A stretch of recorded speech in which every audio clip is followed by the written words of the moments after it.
ప్రేక్షకులకు నమస్కారం.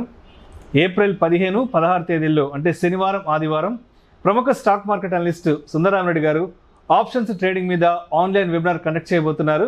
దీనికి 3,000 రూపాయలు ఫీజు పే చేయవలసి ఉంటుంది. ఆసక్తి ఉన్నవారు ఈ కింద స్క్రోల్ అవుతున్న నంబర్కు కాల్ చేసి మీ రిజిస్ట్రేషన్స్ని వెంటనే పూర్తి చేసుకోగలరు.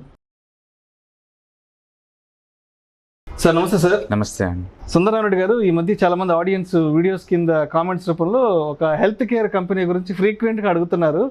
జోటా హెల్త్ కేర్ లిమిటెడ్ కంపెనీ అంట, ఏదో ఫార్మా కంపెనీ.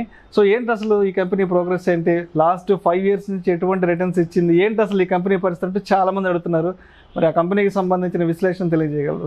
అది one of the leading pharmaceutical company అండి ఇండియాలో. అండ్ పర్టికులర్గా వీళ్ళలో ఉన్న గొప్పతనం ఏంటంటే జనరిక్ డ్రగ్స్ని 30 to 90% డిస్కౌంట్లో అమ్ముతుంటారు. ఓకే. అంటే వాళ్ళ ఓన్ మ్యానుఫ్యాక్చరింగ్ ఉంది, డిస్ట్రిబ్యూషన్ ఉంది, ఓన్ ఫార్మసీ రీసేల్ ఉంది అనమాట. దవా ఇండియా అని చెప్పేసి మోస్ట్ ఆఫ్ ది మెట్రో స్టేషన్స్లో ఉంటాయి. ఫార్మసీ షాప్ ఒకటి ఉంటుంది చూసావా, అది వీళ్ళే అనమాట, అవి దవా ఇండియా వాళ్ళు. సో వీళ్ళు own manufacturing, selling, distribution and generic drugs మొత్తాన్ని ఇలా ఓన్ షాప్లో కూడా అమ్ముతారు. ఆల్మోస్ట్ వీళ్ళకి ఒక 2000 వరకు షాప్స్ ఉన్నాయండి ఎంటైర్ ఇండియాలో. జనరిక్ డ్రగ్స్ని 30 to 90% డిస్కౌంట్లో అమ్ముతూ ఉంటారు అనమాట. అండ్ ఇండియాలోనే కాకుండా ఈయన అబ్రాడ్లో కూడా, ఈవెన్ రష్యాలో, ఆఫ్రికన్ కంట్రీస్లో, చాలా ఈ కంట్రీస్లో ఇది ఫార్మసీ డిస్ట్రిబ్యూషన్, మెడికల్ సెల్లింగ్ ఇవన్నీ ఉన్నాయన్నమాట. సో ఇది 5 years బ్యాక్ 2017లో ఐపీఓకి వచ్చిందండి. అప్పుడు 125 రూపీస్ దగ్గర వచ్చింది ఐపీఓ. తర్వాత 500 దాకా మూవ్ అయింది. అంటే కరెంట్ మార్కెట్ కరెక్షన్లో మళ్ళీ ఇది 286కి వచ్చిందనమాట. సో కరెంట్ ప్రైస్ దగ్గర one can invest, current price దగ్గర ఇన్వెస్ట్ చేయొచ్చండి. అండ్ సేల్స్ కంటిన్యూస్గా పెరుగుతూనే ఉన్నాయి సేల్స్. మనం కనుక చూసుకున్నాం అనుకోండి, 5 years బ్యాక్తో పోల్చుకుంటే సేల్స్ బాగానే డబల్ అవుతున్నాయండి. ఆల్మోస్ట్ 2014లో 50 crores ఉండేది, 22లో 131 crores. అంటే లిటరల్గా డబల్ అవుతుంది ఎవ్రీ 5 years సేల్స్. అండ్ కాకపోతే ఇంకా స్టిల్ లాస్ట్ మేక్ కంపెనీ ఉంది, డిప్రిషియేషన్ ఎక్కువ ఉంది కాబట్టి. బట్ మంచి కంపెనీ అండి, లాంగ్ టర్మ్ పాయింట్ ఆఫ్లో మంచి వెల్త్ క్రియేట్ చేస్తే. కాబట్టి ఇది micro cap company, just 700 crores company. Company చాలా చిన్నది అండ్ టెక్నికల్గా చాలా స్ట్రాంగ్ ఏరియాలో ఉంది. అండ్ ఫండమెంటల్లీ మంచి కంపెనీ అండి. అండ్ లాంగ్ టర్మ్ పాయింట్ ఆఫ్లో ఉంచుకోగలిగితే ఒక 2-3 years అలా ఉంచుకోగలిగితే ఈజీగా మళ్ళీ 500 పాత రేటుకి వెళ్ళిపోయే ఛాన్స్ ఎక్కువ ఉంది. అండ్ బేసికల్గా ఏంటంటే జనరిక్ డ్రగ్స్కి వరల్డ్ వైడ్గా చాలా పాపులారిటీ పెరుగుతుంది. ఎందుకంటే మెడికల్ కాస్ట్ బాగా పెరుగుతున్న ఈ రోజుల్లో ఈ జనరిక్ డ్రగ్స్కి బాగా ఫేమస్ అవుతుంది అనమాట. అంటే గవర్నమెంట్ కూడా జనరిక్ డ్రగ్స్ అమ్ముతుంది, బట్ వాటితో పోల్చుకుంటే ప్రైవేట్ లేబుల్స్ దీంట్లో చాలా ఎక్కువ దొరుకుతాయి. అండ్ ఎనీ డ్రగ్ 30 to 90% డిస్కౌంట్లో దొరుకుతుంది. కాబట్టి లాంగ్ టర్మ్లో వీళ్ళు మార్కెట్లో ఉంటారు. రీసెంట్గా ఏంటంటే గవర్నమెంట్ వాళ్ళు ఆన్లైన్ సేల్స్ని బ్యాన్ చేస్తున్నారు, ఫార్మసీని.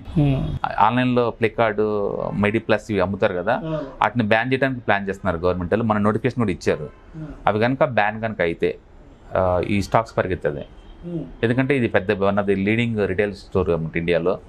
సో ఇండియా గవర్నమెంట్ కనుక నిజంగా ఆన్లైన్ ఫార్మసీలు కనుక బ్యాన్ చేస్తే మేజర్ బెనిఫిషనరీ జోటా అనమాట. అంటే లాంగ్ టర్మ్ కి ఎవరైనా ఇన్వెస్ట్మెంట్ తీసుకోవచ్చు అనుకునే వాళ్ళకి current price is the best price, బాగుంటుంది. అండ్ రీసెంట్గా లాస్ట్ 10 days నుంచి కూడా ఎంటైర్ ఫార్మసీ బాగా మూవ్ అవుతుందండి. యాక్చువల్ ఫార్మసీ చాలా వాల్యూ మిగిలిపోయింది. ఎందుకంటే ఈవెన్ దివీస్ కావచ్చు, లారస్ కావచ్చు, అండ్ ఈ స్టాక్స్ డాక్టర్ రెడ్డి అయితే 10 days నుంచి పెరుగుతూనే ఉంది. అండ్ ఆల్మోస్ట్ ఆల్ స్టాక్స్ బాగా డీప్ కరెక్షన్లో ఉన్నాయండి. ఎవరికన్నా లాంగ్ టర్మ్ ఇన్వెస్ట్మెంట్ కావాలి అంటే మాత్రం వన్ కెన్ కన్సిడర్. మనం ఏదైనా ఇన్వెస్ట్మెంట్ చేస్తే మినిమం 3% కన్నా ఎక్కువ పెట్టద్దండి. ఫస్ట్ స్టార్టింగ్లో మినిమం 3, మ్యాక్సిమం 10% అనమాట. అందుకని 2-3 లేయర్స్ లైన్స్ మనం ఎంటర్ అయ్యామనుకోండి, సేఫ్టీ లెవెల్స్ ఉంటాయి అనమాట, ఒకేసారి డిప్లాయ్ చేయకుండా. అందులో ఇలాంటివి మరి పెనీ స్టాక్స్ టైప్ కాబట్టి తక్కువ డిప్లాయ్ చేయడం బెటర్ అనమాట. కాకపోతే మంచి కంపెనీ, మంచి వాల్యుయేషన్ ఆఫ్టర్ డిస్కౌంట్ తర్వాత. అండ్ ఇప్పుడు కనుక మనం ఉంచుకుంటే ఒక 2 years కల్లా మనం డబుల్ ఎక్స్పెక్ట్ చేయొచ్చు అనమాట. సేల్స్ బాగా పెరుగుతున్నాయి. సో 2025 ఒక మంచి గ్రాఫ్ ఉండే మంచి గ్రాఫ్ ఉండే ఛాన్స్ ఉంది. టెక్నికల్గా వెరీ సౌండ్ ఏరియాలో ఉందండి. అండ్ ఒకప్పుడు ఈ 5 yearsలో ఆల్రెడీ 500 దాకా వెళ్ళి బ్యాక్ వచ్చిన కంపెనీ అనమాట. One can expect again it's going to double within next 2 yearsలో. ఓకే. అండ్ ఫండమెంటల్గా బాగున్న కంపెనీ బేసికల్గా.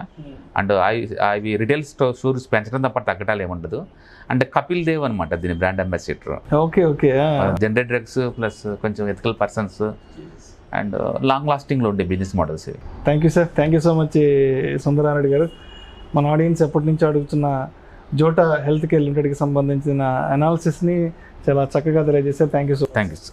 ప్రేక్షకులకు విజ్ఞప్తి, ఈ వీడియోలో ప్రస్తావించబడిన అంశం కేవలం ప్రేక్షకులకు ఒక అవగాహన కొరకు, ఇన్ఫర్మేషన్ కొరకు ఎడ్యుకేషన్ పర్పస్ కొరకు మాత్రమే దీని గురించి ప్రస్తావించడం అనేది ఇది మా వ్యక్తిగత రికమెండేషన్ అయితే ఎట్టి పరిస్థితుల్లో కాదు. పెట్టుబడులు పెట్టే ముందు మీ అడ్వైజర్ని సంప్రదించి మాత్రమే తుది నిర్ణయం తీసుకోగలరని మా మనవి.